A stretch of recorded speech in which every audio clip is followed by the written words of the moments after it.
sagutin ko ang tanong sa nagtatanong. Sabi niya, ano ba talaga ang buhay dinha sa Amerika? So, kay kaning nagtanong na ako, naagi na siya sa Bisaya. Wa na siya kabalo kung unsa gyud ang kinabuhi diri sa Amerika, kay ang iyang pagkakaalam na ang mga Pilipino nga nagpunta sa Amerika, big shot na daw. Mayaman na raw, big shot, ganon-ganon. Hindi tanan. So, ito na ang sagot. Ang buhay diri sa Amerika, labi na kung dito ka na nagpuyo sa Amerika. So, bali, for example, nag-asawa ka, diri ka nakatira sa Amerika. So, ngayon, American living ka na talaga, which means you have to pay your own mortgage if you buy a house, or you have to pay your own rent.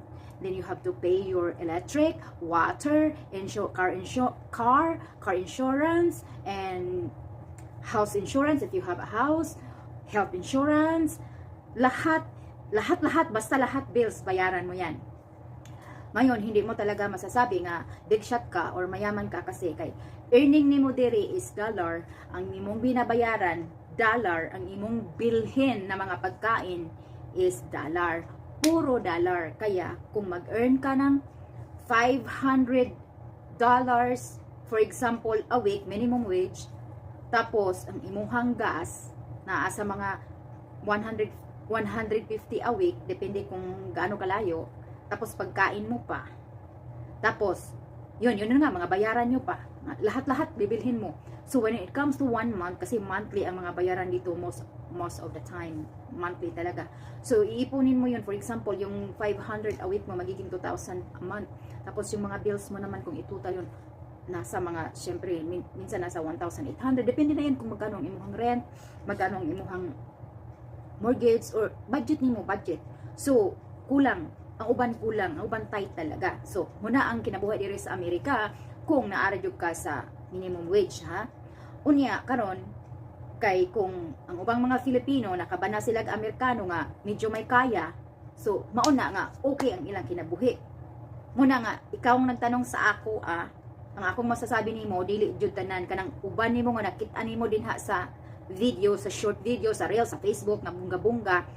Ang iba dyan, for the sake of the vlog lang yan, for the sake of the lang videos, ganun. Pero sa totoong buhay niyan, nagtatrabaho din yan. Tapos, kung meron kang nakikitang social talaga, wala siyang trabaho, tapos maraming nagsha-shopping siya, ganun, siguro nakasawa siya ng mayaman na lalaki, o di ba? Ganun yun, guys. So, hindi lahat dito na sasabihin mo na, ay, nagpunta siya sa Amerika, mayaman yan, big shot yan. Hindi mo masasabi lahat. So, para lang ito sa walang alam, tulad ng nagtanong sa akin na wala talaga siyang alam, kaya nga nagtanong siya. Ang pagkakaalam lang talaga daw niya nga, lahat ng mga Pinoy dito sa Amerika nagpunta, lahat ng mga Pinoy nga nagpunta dito sa Amerika, mga big shot, mayayaman, ganyan. Hindi talaga. That's not true. So, ngayon kung sakasakali naman na ipagpalagay natin OFW, yung Pilipino nga nagpunta dito sa Amerika na narbaho, it's called OFW, yun sila ay nagbabudget talaga yan. Halos hindi na yan kumain ng tamang pagkain kasi nagbabudget yan sila, kasi ang sa kanila niyan, lalo na pagkontrata sila, gusto lang silang makatipid, tapos pag sweldo nila, magpadala agad yan sa kanilang pamilya sa Philippines. So, nagtitipid yan ang mga OFW. Grabe ang pagtitipid yan. Minsan ang kinakain na nila sardinas parati. Which is, I love sardinas kasi, siyempre, matagal din akong hindi makakain yan dahil malayo kami sa Pinoy store. Pero, yun, mostly kasi, ang sardinas din dito, kung punta ka sa Filipino store, mahal talaga. Kaya, hindi ko yan i-degrade yung sardinas kasi mahal talaga. Mas mabuti, mas mura pa yung American food kaysa sardines nga eh.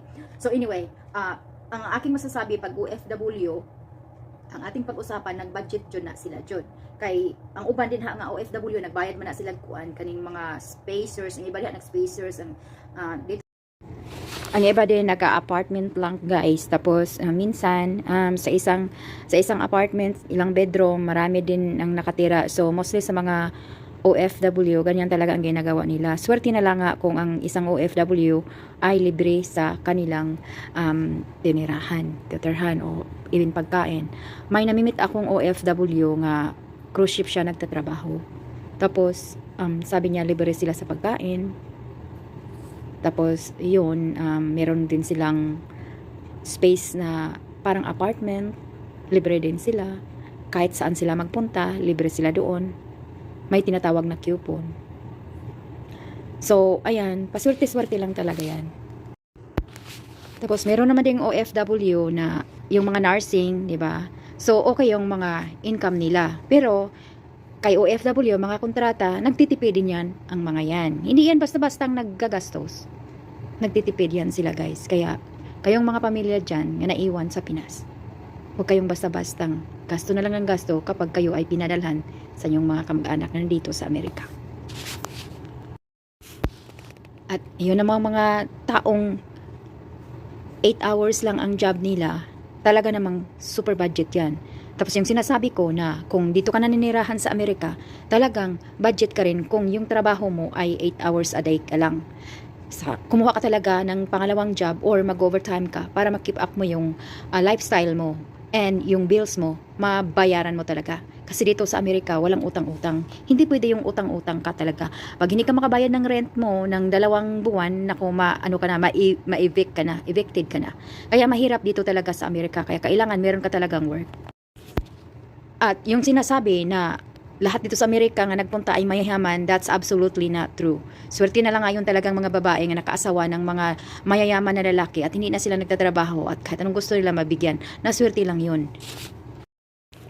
At otherwise, talagang mag-work hard ka. Yung iba naman nga nakikita sa social media, balikan ko, yung iba dyan nagpapayabang lang yan. For the sake of videos, for the sake of reels, for the sake of YouTube, for the sake of Instagram, for the sake of TikToks, tipong ganon. Kaya kung anong nakikita nyo dyan sa social media, wag na wag kayong basta-bastang maniwala. Okay? So, ayan ha, sinasagot ko na yung tinatanong mo. Nga, wag kang mag-isip nga yung mga Pinoy na nagpunta dito sa Amerika, big time at big shot at mayayaman. Okay? Marami din kasi diyang mga Pinoy, lalo na ng mga kababayan na kung merong Filipino nga uuwi dyan sa Pinas, maraming pasalubong. So, hindi naman lahat na mabigyan mo ang buong baryo, di ba? Tapos yung iba dyan kasi naglilikramo daw, sinasabi nga, ito lang ang binibigay mo sa amin na pasalubong, galing ka sa Amerika, tapos ito lang.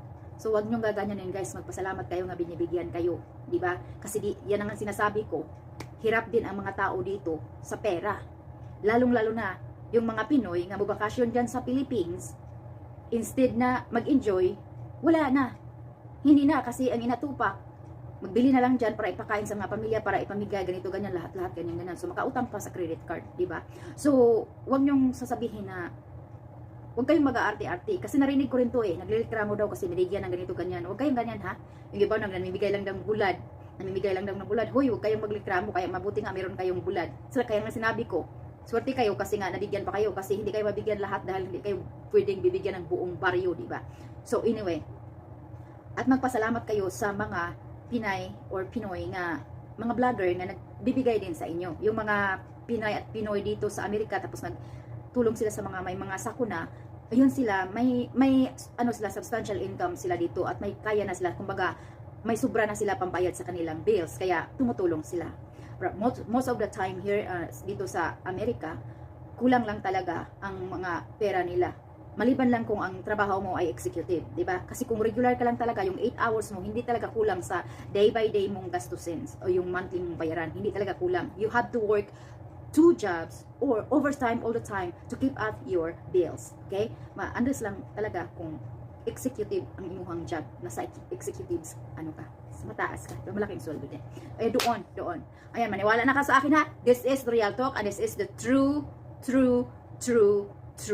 talks. Okay? And I'll see you in my next video and I'll vlog more about here in the US kasi maraming nagtatanong talaga sa akin. As of me right now, I'm really busy. So, I always want to do vlog more but I cannot really busy. As I said that I work more than 8 hours. So, I'm kinda busy. But anyway, subscribe and stay connected. Bye-bye.